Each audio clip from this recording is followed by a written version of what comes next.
di tingkat pusat maupun di daerah. Kami mengusulkan berbagai penyempurnaan tata kelola politik nasional. Perlu dibuat satu perundang-undangan dari sistem politik nasional kita yang benar-benar kondusif bagi percepatan pembangunan nasional. Salah satunya yang kami juga telah menyampaikan kepada Bapak Presiden langsung, saatnya pemilihan kepala daerah dilakukan evaluasi total manfaat dan madorotnya. Karena beberapa bupati kita tanya juga Bapak, ternyata konsolidasinya cukup lamban akibat proses politik yang terlalu panjang.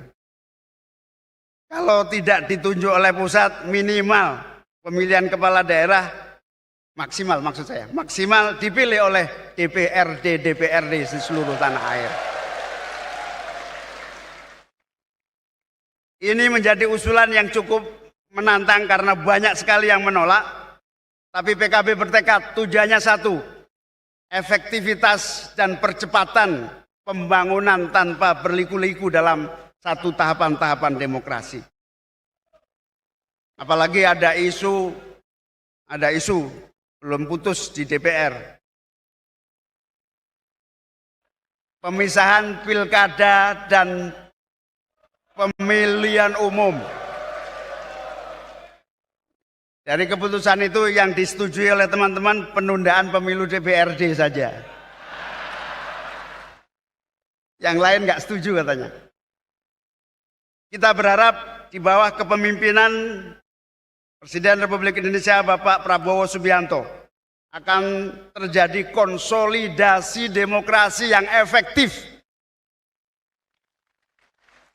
bagi terwujudnya tujuan demokrasi, yaitu keadilan dan kemakmuran.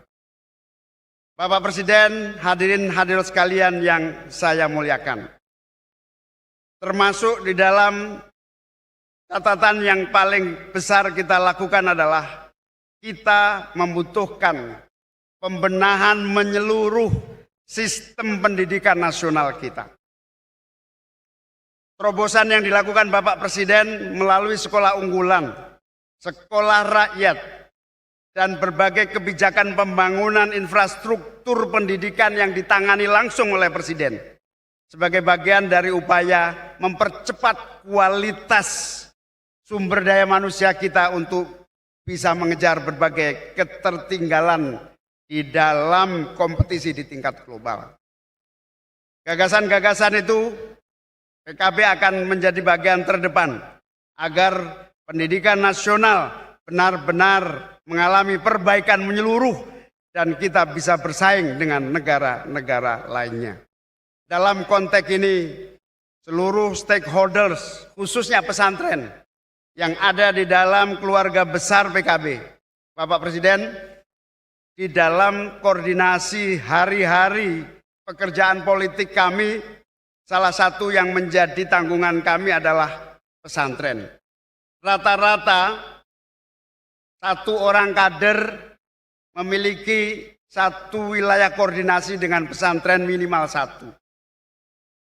Per hari ini yang aktif menjadi koordinasi bagian integral dari perjuangan pendidikan dan politik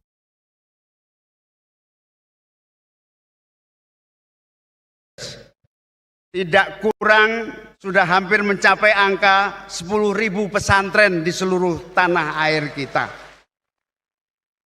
Sehingga bagian integral dari menangani pendidikan ini adalah bagian harapan yang kami betul-betul menyerahkan kepada Bapak Presiden terjadi berbagai perubahan dan perbaikan sistem pendidikan nasional kita.